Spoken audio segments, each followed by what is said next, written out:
Today's feature film is Stir Crazy, released in 1980, stars Gene Wilder and Richard Pryor. Let's go ahead and check out Stir Crazy.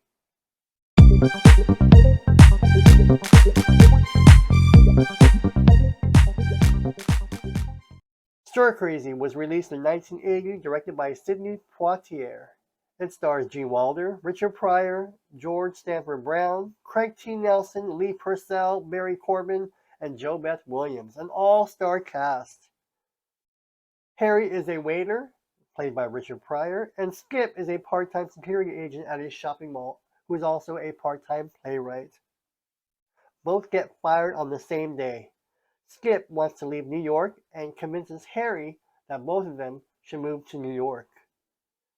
Part-time gag, dressed up as chickens, lend them a job at a bank where they go on a break for lunch. Some crooks steal those chicken outfits and they rob the bank. And when Skip and Harry return back to their job, they're framed for a bank robbery that they did not commit. So as a result, they go to jail, they go to court, and they're sentenced to each 125 years to life. Gene Wilder and Richard Pryor were great in Silver Streak, 1977. They were a great comedic duo, and this movie is wonderful because, one, they both passed, and two, they both come to life in this movie.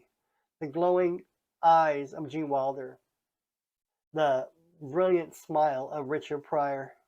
Look at their faces. They had such full of life. They had fun filming this movie. This movie was fun. It has some drawbacks. There's some little dull moments that could have been deleted or left out. But for the most part, it was a wonderful movie. So after the court scene, they get sent to jail where they meet Grossberger, played by wonderful actor Erland Van Lith. You may recognize Erland Van Lith because he was a muscle heavy on The Wanderers. And Erland Van Lith is an imposing figure who basically befriends Richard Pryor and Gene Wilder. At the prison, Richard Pryor is the love interest of George Stafford Brown, who has a crush on Richard Pryor. So they meet a nice cast of people that want to escape the prison. The warden, played by who's the warden? The warden is played by Barry Corbin. He also has a bet with another warden from another prison for an upcoming rodeo contest.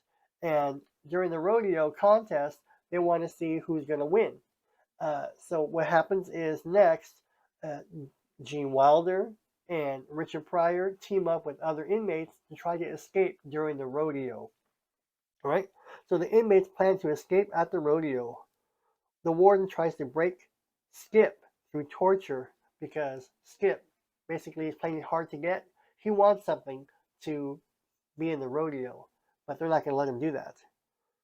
So what breaks the case wide open is there's a little girl at the bank who witnessed Richard Pryor or Harry and Skip. So what happened was there was a little girl at the bank while Harry and Skip were dressed as chickens, and she was having a marvelous time. But she recognized Gene Wilder and Richard Pryor. So that little girl was the one who was able to identify the real culprits based on a tattoo that one of the bank robbers had. And that tattoo broke the case to free Gene Wilder and Richard Pryor from jail. The warden of the prison has a long-standing rivalry with another warden, and they bet on the outcome of rodeos held between the inmates at their prisons. After Wilder amazingly turns out to be a natural cowboy, they immediately bet that he will win the rodeo and bet against the other warden. The escape routine involves slipping under a loose board and climbing under the grandstand and sneaking out of a ventilation panel and into a peanut vendor's wagon.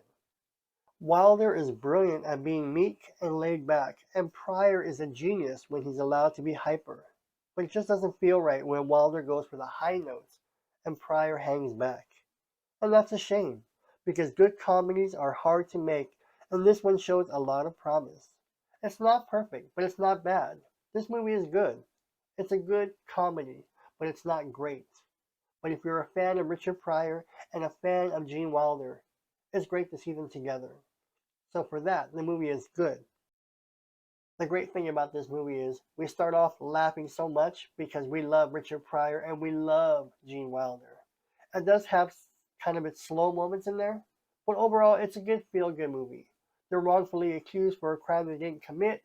A little girl saves them, but during all that, they go through all the trials of surviving in prison. They befriend the unlikeliest people in prison. Those prisoners befriend them and help them escape the prison to lead a better life. So this movie is a feel-good movie. Again, it's not great, but it's a good movie. So if you want to have some fun, some laughter, I highly recommend Stir Crazy. But if you're looking for Oscar-worthy performances, you're not going to get it here, okay? You won't get that Oscar performance. This movie is good. Out of 5 stars, I would give this 3.5 stars. And that's a good indicator for this movie. Is it a 4? Maybe if you're like a huge fan, but a 3.5 is a good. So that's like a what? A B minus, C plus? It's a good movie. I like it because I like Richard Pryor and I like Gene Wilder. It's a good movie. And that was Stir Crazy, again, released in 1980. Thank you all for joining me. This is Yesteryear and Today, and I'll see you all in the next video.